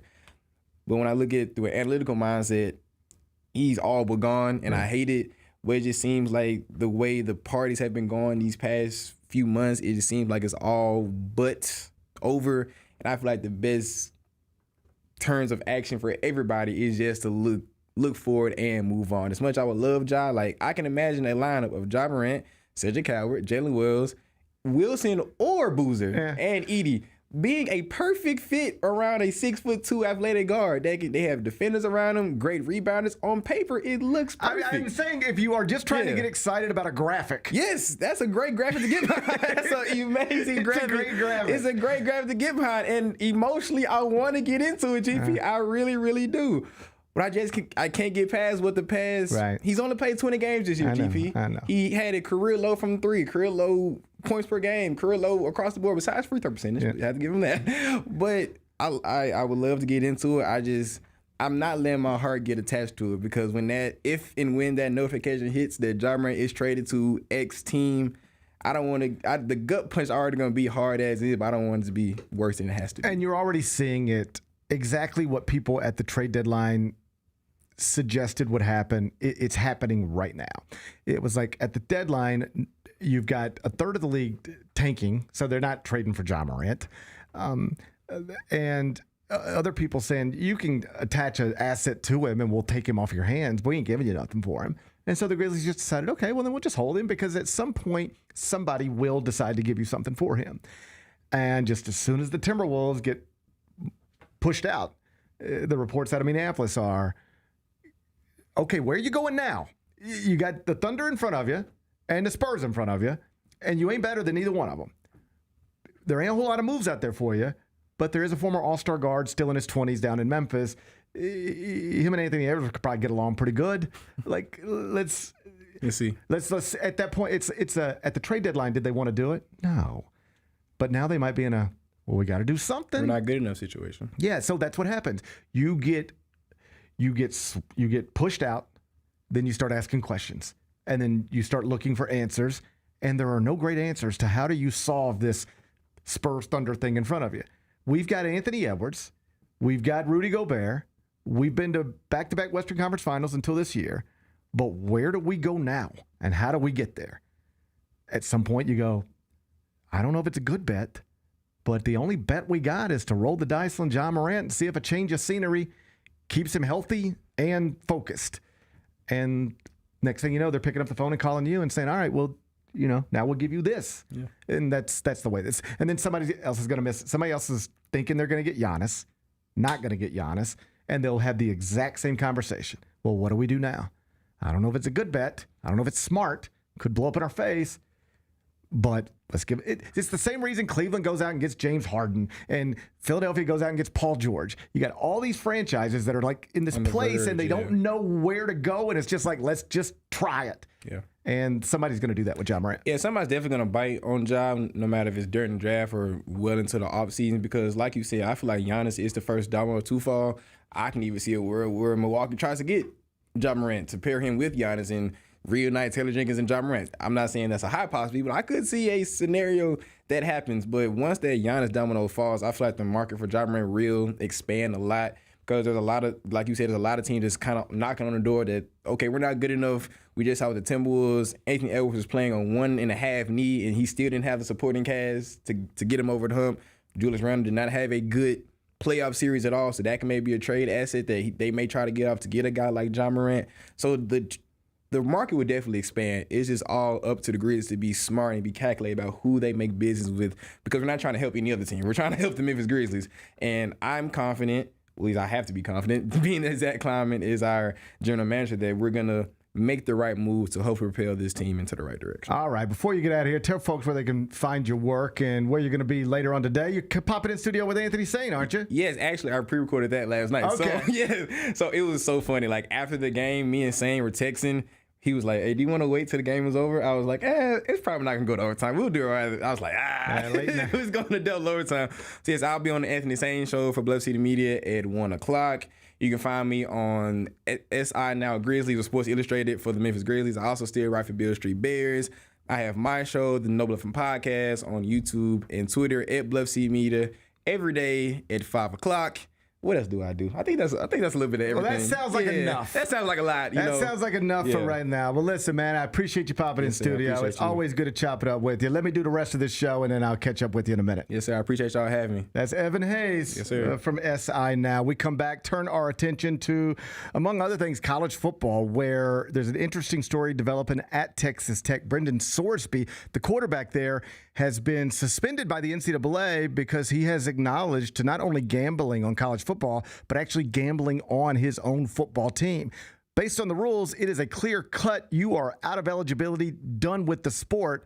But he has filed for an injunction, and if it is granted, it could change the way gambling is handled in college athletics. I'll explain it to you next. Gary Parrish Show, presented by Ortho South.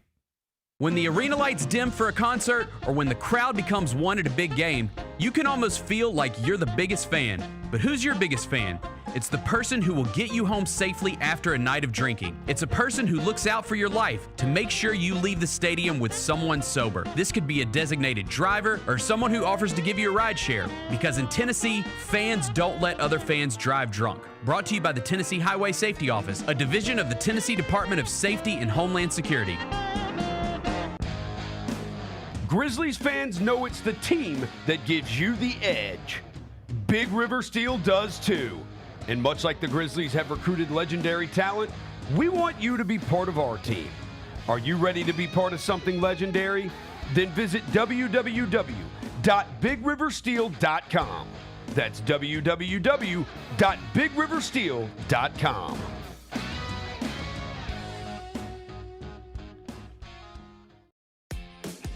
New Amsterdam Vodka is an official partner of the Memphis Grizzlies. It's the only exceptionally smooth vodka that is 5 times distilled, 3 times filtered, and rated 93 points. New Amsterdam believes wins big and small become legendary when you celebrate them with your crew. So here's to the blue, white, and gold, the Memphis grit and grind, and reliving winning moments big and small with Tennessee's favorite basketball team. New Amsterdam Vodka. Find your wins. Chelsea Gray got named best point guard over Caitlin Clark and Paige Beckers, and I'm sure everybody handled that one rationally and with grace and understanding that the second you start doubting Chelsea Gray is still the best point guard in the WNBA, she will remind you she is the point god. Caitlin Clark, get back on the court. She'll have her moment. She's got to play. Tune in to the Jessica Benson Show with CJ Hurt live every weekday at 8 a.m. on YouTube at Grind City Media and the official Grind City Media app.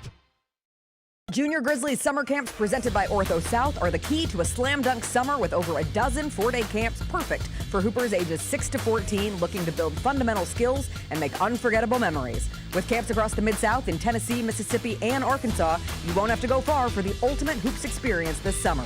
Registration comes with a Junior Grizzlies jersey, lunchbox, and a basketball to take home. Don't wait, space is limited. Visit grizzlies.com/Junior Grizzlies today to secure a spot for a fun-filled summer. That's grizzlies.com/Junior Grizzlies.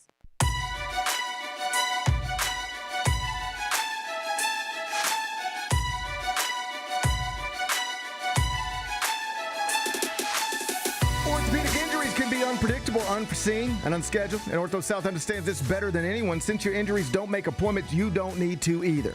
And that's because Ortho South welcomes walk-ins during the weekdays, in the evenings, and even on Saturdays. So next time an unforeseen injury makes an unscheduled appearance in your life, visit orthosouth.org to find your nearest urgent care location. Just walk in, and Ortho South will take care of everything, especially you. Learn more at orthosouth.org. That's orthosouth.org. Now I got 5 more things you need to know. Number 1. All right, this whole Jaylen Brown media beef is getting weird. You see this? What's going on? It sounds like Stephen A. Smith and Kendrick Perkins have turned into the Usos, and they tag teaming on Jaylen Brown a little bit. Okay. So Jaylen Brown, he, jumped on Twitch and got all weird after the Celtics were eliminated from the playoffs, and there was a little bit of backlash from that, but then it kind of blew over. But then he took a shot at Stephen A. Smith, and Stephen A. Smith, I gather, doesn't like it when athletes take shots at him. He gets real tough and puts his chest out, and he says, you better be careful. You better be careful messing around with old Stephen A. Smith. And so now it got to the point, Stephen A. Smith and Kendrick Perkins are on TV yesterday. Not even really just doing NBA commentary anymore. They're like just talking on television to Jaylen Brown. Yep. It's like they're on FaceTime with Jaylen Brown, except we are all watching it on ESPN. And Kendrick Perkins is like, I got text messages right here from some of your former teammates, from some people in Boston. They don't rock with you like you think they rock with you. You're just basically saying, hey, nobody likes you, man. Jeez. Stephen A. Smith is like, hey, Jaylen Brown, you're an amazing player. The backhanded compliment's coming. We like you. You're an amazing player. Like what you did this year, get yourself in that MVP conversation. That's amazing. And yet I never see you in these commercials. It's all Jason Tatum's commercials. Nobody wants you to be the face of anything. You're an incredible player. But nobody wants you to represent their company. Why do you think that is? Why do you think everybody wants Jason Tatum? Man, they can't keep Jason Tatum out of commercials. Nobody's interested in you. And then Kendrick says, oh, Big Perk, he says everybody in Boston actually hates you behind your back. Dang. Got the text messages in the phone to prove it. So, what's going on, man? You think you need to look? Does it get too personal? I think that, so we're in this weird spot now over the past decade where, I don't know if it's weird, but we're in this spot now over the past decade where players have their own outlets to be able to like turn on a microphone and turn on a camera and say and just talk, and like they can go back. Like used to, it just be like, the talking heads on the shows would say what they say, and like there's not really an necessarily you would have to wait for a newspaper reporter to come ask you about what somebody else said, and then you would respond. Well, now a player could go on like Twitter and type something, right, or something of that nature. But like, yes, it's just like, hey, Draymond Green can turn on his camera immediately. I just saw Stephen A. Smith on TV talking about me. I'm going live in 5 minutes. Right. Yeah. Right. And so it's this new dynamic. But I still think that as like a sports media journalist, it's kind of your job. I understand why things get petty, like, because again, these guys are more connected than ever before, and they can and guys can respond, right? I still think you got to keep it a little above board. I don't. It feels a little too personal to me. I mean, I know the clip you're talking about, and it felt weird watching that on television. Right. You know what I mean? Because that is how that is at least a way you can get to people. Like psychological warfare. Mm-hmm. Just put shit in people's head that poisons their head. Yeah. And all your coworkers hate you. Bro, hey, congrats on an awesome season. You don't even know. They don't like you like that. I mean, they tolerate you because, like, you're really good at this dribbling and dunking stuff. But, like, bro, nobody really likes you. Have you ever stopped to wonder why you don't get the commercials that your teammate gets? Have you ever hey, remember that night? Yeah, you take it wherever you want to. Remember that night you had that get-together and nobody came? And yeah, everybody said, well, my kid had this and kid had that. But you remember when Jason had the get-together, suddenly everybody's kids wasn't in the way. Everybody was there. You ever think about that? That's how you can, if somebody's wired, if somebody's already got insecurities inside of them, that's like lighter fluid on it. Yeah. And that makes walking into the building it's the same thing that happened in Houston with Kevin Durant, just different ways. once you walk into a building and you think the way everybody's treating you to your face isn't legitimate because these other people are now telling you, man, hey, I didn't want to take it here. But now that we're talking, now that we're here, bro, they hate you in that locker room. I got 50 texts. I'm in a group text with your former teammates, all of them rolling their eyes at you. And now you got to walk back in the building, see these people, and you don't know who's who. You don't know who's texting Kendrick Perkins. You don't know who's texting Stephen A. Smith. But it's now in your head. Some of these people that call me their brother are texting the people on TV behind my back bad things about me. Sounds like what you're saying is Jaylen Brown might need a change of scenery. Well, I know the perfect place. It's the same kind of psychological warfare that Kendrick used on Drake. There's like one line in that whole thing where he says, have you ever wondered if OVO's working for me? He's like, there's one whole thing where he's just like, bro, the people on your payroll, they want to see me take you out. And that just puts that weird stuff in your head. And this dude still ain't recovered. And that's what Kendrick Perkins and Stephen A. Smith are doing to Jaylen Brown on television every morning. I think it's kind of weird. I think it's a little too far. I wouldn't want to do that. I would not want to be in a back and forth with a professional athlete. Me taking the position of, yeah, you're more famous and more talented and wealthier and all that stuff, but like everybody you work with hates you. And if you don't know it, you're the only one who doesn't. I just wouldn't want to be doing that. It seems It seems ugly. I think so too. But it's kind of entertaining. It's very entertaining. Again, if he does need to change of scenery, I know the perfect place. I know the perfect place where he would be loved by everyone. Jaylen Brown would be an interesting fit in Memphis, Tennessee. Dude, it would be incredible. You ready for Jaylen? You're ready for the Jaylen Brown era? Are you joking? I don't think it's even possible, but like, yes. If there is a way, I don't know if someone in the chat was like, would you give up number 3? I would consider it. I would definitely consider it. Yeah. That sounds like a conversation for another day. Yeah. Let's do that conversation another day. Number 2. Okay. Wild story down at Texas Tech where Brendan Sorsby is the quarterback currently suspended after he was found to have gambled like crazy on everything.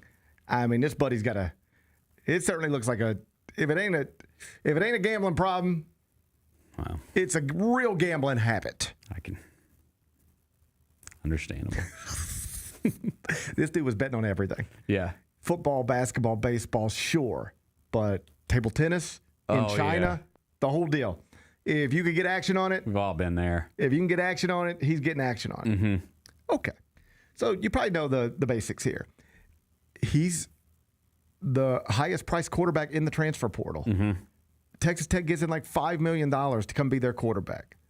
Then he gets blown up in this gambling scandal. Oh, yeah, because they're the school with all the... They have a lot of money. They're throwing around the crazy money. They have a lot of money. So they pay him $5 million. You're going to come be Texas Tech's quarterback. They're projected to go to the college football playoff. The whole deal. Like this is a important person at an important school. And then he gets blown up in this gambling scandal. And it's not only that he was betting on sports that college athletes are not allowed to bet on. He was quite literally betting on his own team. When he was at Indiana, he was betting on Indiana. Well. And that's a no-no. Yep. It's clear as day in the rules. You are not allowed to do that. If you are, it is permanent ineligibility. So once it's just basically acknowledged, proven that he did that, the NCAA said you're permanently ineligible. So now Texas Tech spent $5 million on a quarterback who can't play college football. Mm-hmm. This ain't good for nobody. So here's what Brendan Sorsby has done. Checked into rehab. He has been diagnosed with a gambling addiction that is considered a mental health disorder. And he's now filing an injunction. Wow. And he's saying, NCAA, how are you not going to let me play? Because I have an addiction. I'm not arguing with you, but I had an addiction, a mental health addiction. And you're going to stand in the way of allowing me to earn, as long as Texas Tech trusts me to be their quarterback, and they do, who are you to tell me I can't? Particularly when you are shoving gambling down everybody's throat. You want to know the truth? I'm addicted because of you. I don't think it's going to work, but that is a very interesting argument. And guess what happens if it does work? Huh. You've now got the playbook on if you ever get caught gambling. This is what you do. You go check into rehab, get diagnosed with a gambling addiction, call it a mental health disorder, and there's precedent for you getting your eligibility back. It could change. Like, the NCAA will just have to say, if you want to gamble on sports, there's nothing we can do about it. We would prefer you not. We had rules that said you can't. But when we tried to enforce those rules, we got took to court. It got labeled a mental health disorder, and we lost. So now we know we can't enforce those rules. So there are no rules. Gamble away. Whew, man, this is going to be super interesting to follow. Yeah. Because you're right. It will change everything. Right now, there is a real fear among most college athletes that I cannot gamble because it's not allowed. And if I get caught, I will lose my ability to play college football or college basketball. It's obviously not a fear that everybody subscribes to because we've had other scandals as well. But most people who are in college sports who would be inclined to gamble otherwise don't, because they know the consequence. I can't do this. My friend can do this, but I can't do this because I'm a college athlete. It's not allowed. That rule alone prevents people who otherwise would gamble, prevents them from gambling. It just does. I mean, I used to have a DraftKings account and a FanDuel account. I don't even have the accounts anymore because I don't think we're allowed to bet through DraftKings or FanDuel. So I just took them off my phone. I don't have them. But if I didn't work for an NBA franchise, I would have those on my phone, I think. So that's the thing that prevents me from having them on my phone. Right now, there are college athletes who they know they can't because of the rules, and that's why they don't. It's the only reason why they don't. They would like to gamble. They probably gambled in high school. Will gamble once they get out of college. But while in college as a college athlete, not allowed, so they don't. They're scared to get caught because they'll lose their eligibility, so they don't. But if Sorsby wins this injunction and the rules go to, there's no way for us to enforce it.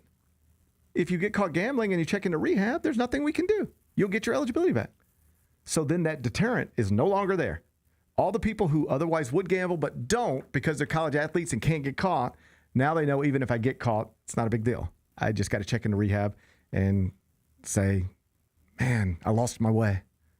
And that will lead to way more gambling scandals because the deterrent no longer exists. Huge story. Yeah. Huge story. Keep you updated.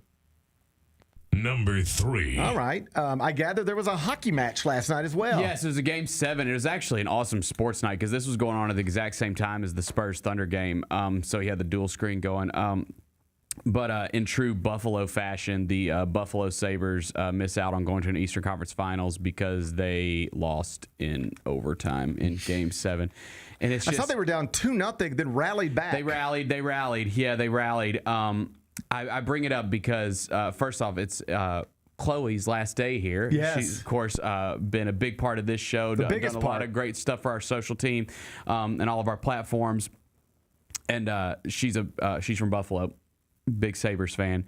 And it's just so funny, man. Like these Buffalo fans. It never works out for them in anything. And then they just get covered in snow. So my wife jump through tables. My wife, who's a lifelong Bills Sabres fan, she it's always the same reaction. When it happens, because Montreal hits the game winning goal in overtime, right? And it's just this. Yep, that's Buffalo. Of course. Yeah. She just gets up and walks out of the room. Yeah.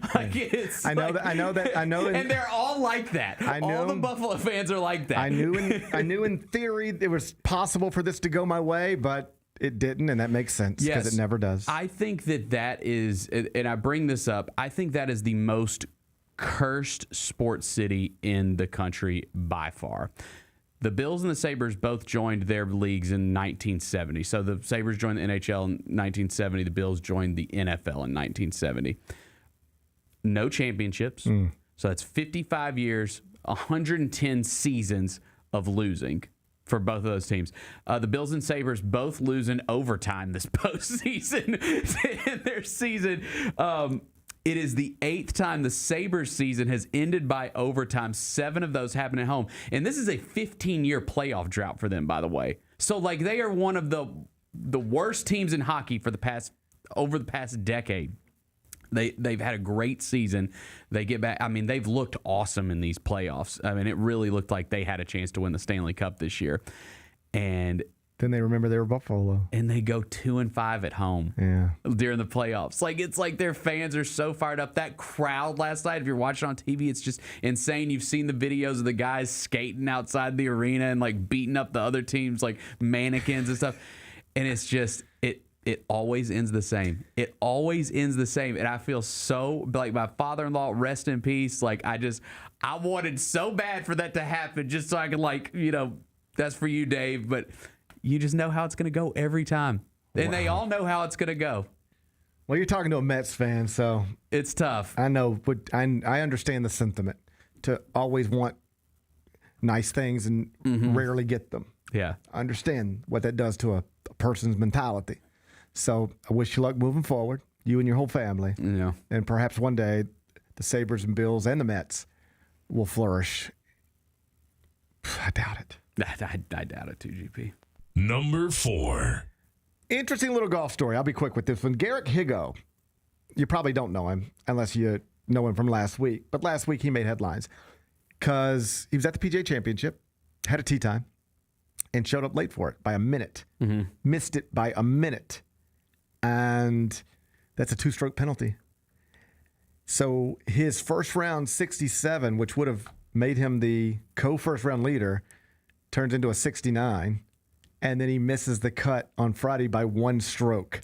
So being late to his tee box by 1 minute cost him a first round lead and cost him like real money because without that penalty, he makes the cut. With the penalty, he missed the cut. And so the update is that yesterday he fired his caddy. Well, I was going to say, so is it I don't understand that dynamic. The caddy's responsible for the times, I'm guessing. The caddy is just supposed to keep you on schedule. Yeah. My understanding, a different player, the caddy might not even have to consider this. The player's on time. The player knows what they're doing. The player will be where the player needs to be. But I did some reading on this. It is just sort of understood in golf that, yes, at that level of the sport, part of the caddy's job is to just make sure you are on schedule and that you stay on schedule. Even if you have a tendency to get distracted or lose track of time, it is this person's job to make sure you don't. And so Garrick was interesting. He was like, you know me, like I'm just sort of, I move at my own pace and I push it sometimes, but most people get there 10 to 15. Here's the truth. Most golfers get to the first tee box 5 to 10 to 15 minutes before they're teeing off. They're ready to go. And he's like, I don't like to be there that early. And so I usually push it. And you can even see there's video of him approaching the first tee last Thursday. And the starter says, you realize you're late, right? And he says, yes, sir. I'm sorry. And I guess you're hoping like it's a traffic stop and they say, okay, but be better next time. But in golf, they don't say be better next time. They say that's a 2-stroke penalty. Dang. You have to be in a very defined area at a very defined time.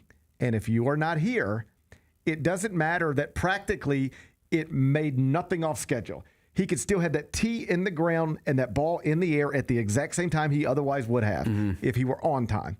It doesn't impact the schedule in any real way at all. But in golf, everything is strict. You're supposed to be here at this time. If you're not, 2 strokes. And so yesterday he fired his caddy. And I guess the caddy just has to pay the price of, hey, man, even if I'm not paying attention, because this is, I guess, the way Garrick would explain it. Yeah. We can all agree it's my fault that I wasn't on the tee box in time. All right, I should have been more focused. I should have had a better grasp for things. We can all agree it's my fault. But it is quite literally your job to make sure I am where I'm supposed to be at all times on the golf course. Even if I lose track of myself, part of the reason I pay you is to keep me from losing track of myself. And you failed me. And you made me look stupid. And you cost me money. And now you got to go. Apples to oranges a little bit, but like at the Final Four, this is what it made me think of. On that Friday of the Final Four, we do this huge 4-hour practice show. All 4 Final Four teams are practicing in the stadium. And like this year, you do UConn for an hour, and then you do Michigan for an hour. And there's 2 sets, one inside, one outside. And so I start on the inside set, but at some point I go to the outside set. And there's a lot of moving pieces. And it's like, so, okay, GP, after the D block, you're going to jump on this golf cart, and then they're going to take you out to the outdoor set. And the way that works, it is literally like this. We go to commercial, and there is a person whose job it is. They say, they take your mic off. All right, GP, you ready? You got everything? Come with me. They walk you to a golf cart. They sit with you in a golf cart. Then somebody driving a golf cart drives you exactly where you're supposed to be. They stop the cart. They say, you're here. Get out. Walk there. Another person is waiting on you to put a mic on you. Another person is waiting on you to walk you to the set and sit you down and make sure you have everything. I don't need to know anything. I'm just being told where to go at all times. And that's what this reminded me of. Like Garrick Hill, in this scenario, the golfer is like me. I know that I could have a good idea of where I'm supposed to be and win, but there are people here whose job it is to just make it where I don't even have to think about it. To make it where if I get caught in a conversation over here, they say, hey, GP, we got to get going. Hey, we got 5 minutes. Hey, we know you got to get on this golf cart. Hey, you got to be over here. There's somebody's job to do that. And you failed. So you got to go. That's what happened. But also, be a little better. Take some personal responsibility too. Yeah. I would take a little personal responsibility, I think. Number 5. Jacob Elordi is in hot water. He's facing criticism. What's going on? Well, a whole bunch is going on. First off, he's all over the place. He lost his toe. And he must not be current. He must not be current on Euphoria. I'm 1 episode behind. Yeah, he must not be current. Okay, I'll catch up to that. Yeah, he did lose his toe. Okay, yeah, I'll catch up to that. Okay, so he's supposed to be at Cannes, the film festival in France. That's the way you say it, isn't it? How do you say that? Cannes? I think it's Cannes. Cannes. I used to speak French. Cannes. I bet it's Cannes. Film festival. I've always said Cannes because I thought that sounded like really like more fancy. Well, it might sound more fancy, but it also might sound wrong. Let's see if we got here. They're going to say Ken. It's going to sound like that. I think I might have to take the glasses off so it'll play. Cannes Film Festival. Cannes Film Festival. Mm-hmm. So Jacob Elordi. It's French pronunciation. Supposed to be at the Cannes Film Festival. Mm-hmm. Because he's a big movie star. Yeah. I believe he's promoting the new Ridley Scott film. Okay, so he's supposed to be there, but he canceled abruptly. Said he had a foot injury. Can't travel to France with a foot injury. Can't be walking around a film festival with a foot injury. So he had to cancel because of a foot injury. And then he was photographed in Hawaii, gallivanting with Kendall Jenner. No evidence of a boot or anything else on his foot. No evidence of a foot issue. Can't go to France because you got a foot issue. Yeah. But you can go to Hawaii with Kendall Jenner. Yeah. No evidence of a foot issue. Gallivanting. My question for you. Have you ever skipped work to gallivant with a young woman? Because this is the allegation Jacob Elordi is facing right now. No. He has skipped work to gallivant. I have not. I'm scared as hell of missing work. You never put work aside to gallivant? No, I'm scared of missing work. Shoot, I get nervous about taking vacation. Well, I guess, okay, so like you couldn't miss the show to gallivant. That'd be wildly irresponsible. Yeah. But have you ever been in a situation where, I should be working right now, but instead I'm going to gallivant? It's possible. I plead guilty. I've gallivanted before. Have you gallivanted? Yes, I've gallivanted. Yeah, this is he's got to be careful here. He's got to be careful here because look, you can't lose sight, can't lose focus. This would be like Wemby missing practice to go to Hawaii with Kylie. And we have a long-standing evidence of it not going well for the men in the Kardashian relationships. They don't always come out of it okay. They don't always come out of it okay. Now, I say that Bad Bunny came out of it okay. He did.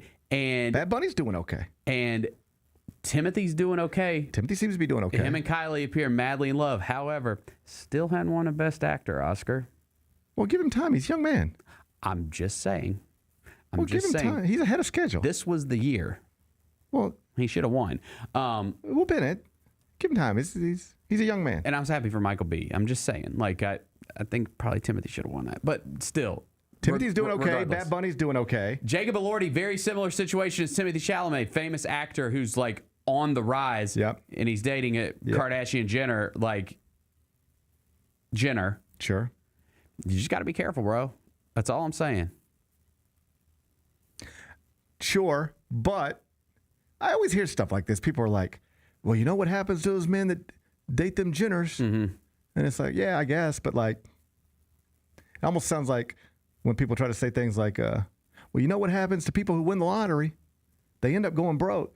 And I'm like, yeah, that's not going to discourage me from trying to win the lottery. Yeah. In other words, I get that maybe getting into a relationship with a Kim or a Kendall or a Kylie can lead to some like craziness. Yeah.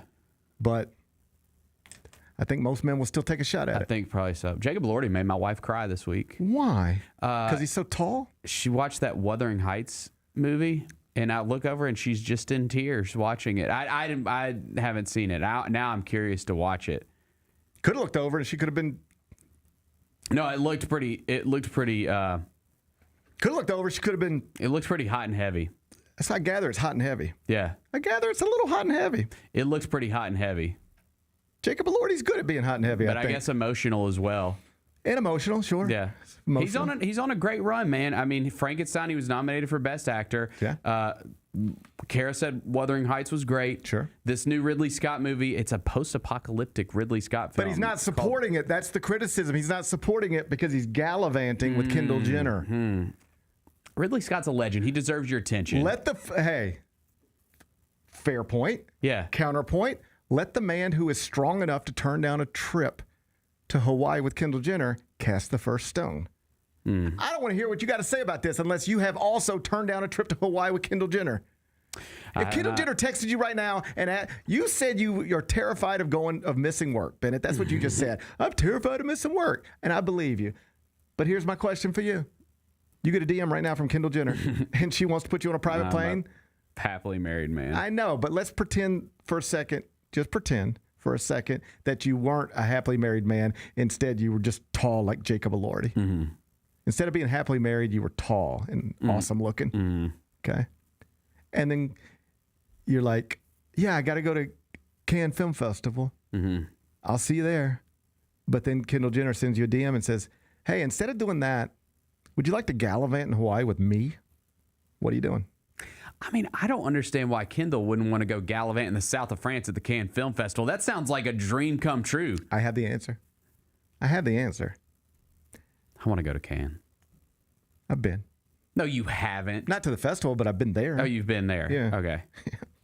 I want to go to the festival. I'll go to the festival. Yeah. Jacob Elordi, for obvious reasons, his PR people they share your concerns.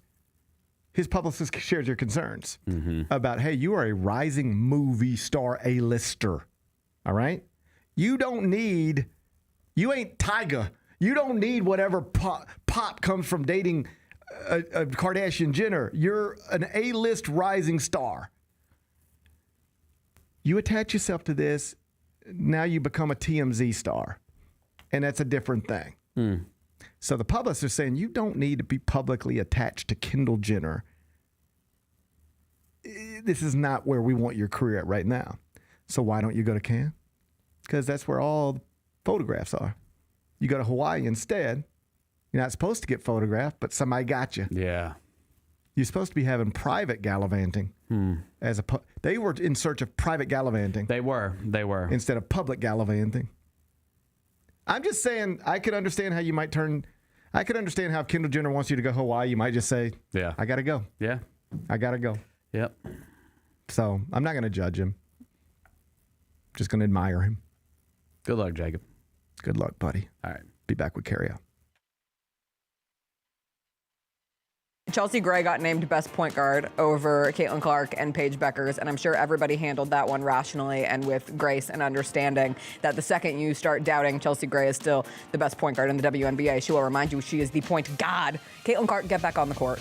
She'll have her moment.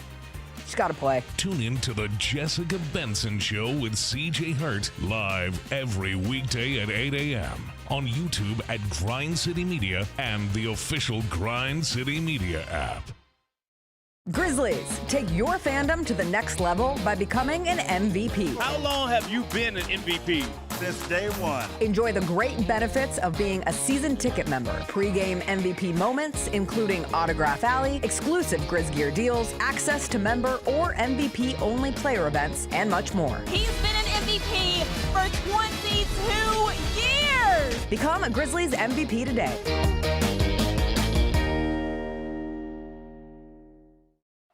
Get ready, Grizzlies fans. It is time for the Surfside Can Shuffle. Can you keep up with the cans and find Mac the Crab?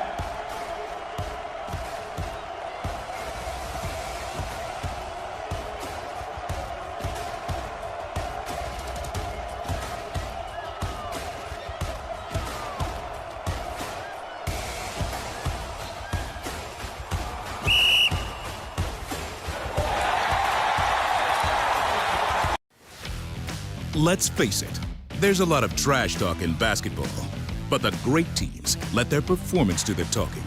Like Ford F-150 with Pro Power on board, a class-exclusive industry-first feature that turns your truck into a mobile generator and leaves the competition speechless. Ford F-150, official truck of the Grizzlies. Greatness starts here at your Mid-South Ford dealer. Class is full-size pickups under 8,500 pounds, GVWR. Each challenge is unique, so each game plan is customized to identify opportunity and the path to victory. It's true in basketball, it's true in banking. Grizzlies Checking from Pinnacle with personalized planning and advice. Play hard, bank easy. Open a Grizzlies checking account with at least $100 and a recurring direct deposit by May 30th, and you could receive a $200 direct deposit bonus into your account. Details at grizzliesbanking.com. Member FDIC.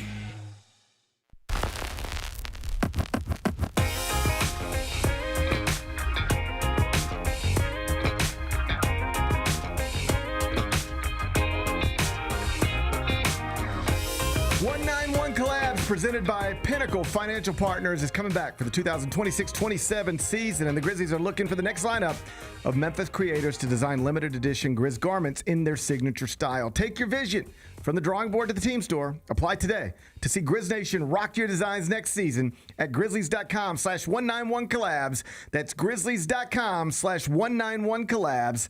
Let's do carry out. It's time for GP's Carryout. One final segment filled with stuff to take with you. It's not everything you need to know, but it's most of it. What did we miss today? Will Wade starting to get his roster shaped together down in Baton Rouge. Big headline this morning. LSU has secured a commitment from former Big East Player of the Year, R.J. Lewis. Oh, wow. Who is just where we're at with college basketball. He was the Big East Player of the Year. You ready for this? 2 years ago. Played professional basketball last year. Now coming back to college. He should have come back to St. John's. I mean, he and Rick got sideways, but like, I remember that. Yep. If he would have just announced a year ago at this time, hey guys, I'm going to go through the draft process, but then I will withdraw, and then I'm just open for business. Who wants me to play college basketball? He could have got $3 or $4 million last year. Instead, he probably played for like 85 grand. Mm-hmm.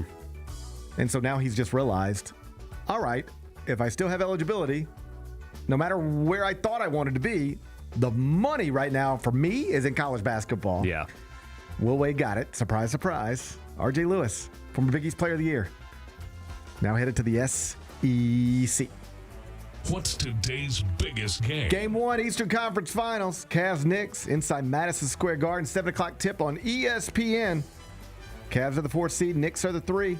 New York, 7.5-point favorite tonight. Bennett, you won with the Spurs last night. How you going to act? Man, I think I'll go Knicks here. This is one of those quick turnarounds. You know, you just played in a Game 7.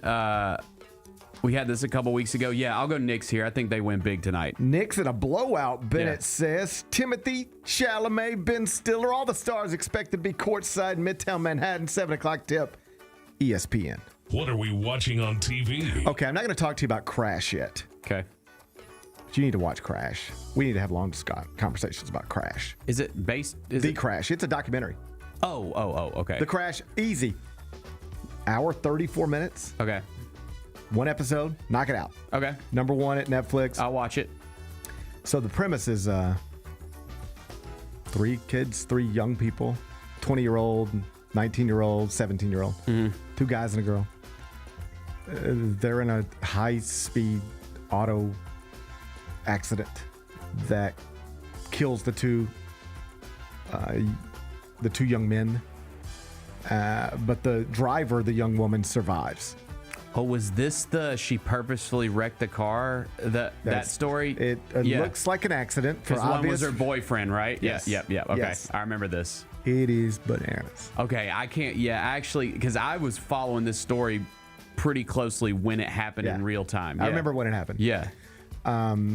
It's bananas. It's bananas. So it initial reaction is, oh my God, what a horrific accident. What happened? Were they just super high? Did she fall asleep? Because she, according to herself, blacked out. She has no memory of it. So the initial reaction is, it's like 5:30 in the morning. They had been up partying all night. Is it just they're on mushrooms and just she lost her mind? And I'll just leave it there. But it gets real. Woo! Okay, I'm in. So The Crash, it's on Netflix. Okay. They got to put that on your schedule. Okay. You watch it tonight. We'll talk about it tomorrow. Okay. This is the last week of The Late Show with Stephen Colbert. Oh yeah, that's right. I've been watching these. I love Colbert, but I don't really normally watch late night television live, which maybe is among. I was gonna say maybe that's among the problems. Probably where we're at. Yeah. It's at least publicly on the list of reasons. But like in recent weeks, he's had President Obama on. Last week, Jimmy Kimmel, Jimmy Fallon, John Oliver, Seth Meyers, all the other late night hosts were on with him. So it's just been like neat. Like he had David Letterman on last week, and that was great. So they haven't announced who will be the final guest on Thursday, the final guest.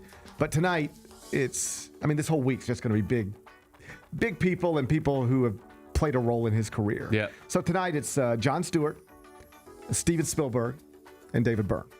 So that's 10:35 on CBS. Then you get the next to last show tomorrow night. And then on Thursday, the finale of The Late Show with Stephen Colbert. And Kimmel and Fallon are both going dark that night, doing reruns. So that they push the focus over to CBS for Colbert's last show tonight. Jon Stewart, Steven Spielberg, David Byrne. Should be fun. 10:35 on News Channel 3. What's the best thing we've read? Well, over at ESPN.com, Jeremy Woo has updated his mock draft. So let's see if there's anything new over here. He's got Boozer. With the Wizards, he's got A.J. DeBonsa going number 1, Darren Peterson to the Jazz at 2, and then he's got the Memphis Grizzlies selecting Cam Boozer at 3. Here's what he wrote. On paper, Boozer feels like a match made in heaven for the Grizzlies, an organization that strongly values production and intangibles, causing many around the NBA to pencil him in at number 3. Boozer might immediately become Memphis' best player as the team continues overhauling its roster and with Ja Morant potentially on the move. Although Boozer isn't vertically gifted, he did outperform Caleb Wilson in agility drills, showing solid functional athleticism. The lottery shaped up well for him, with the top 4 teams looking like viable fits.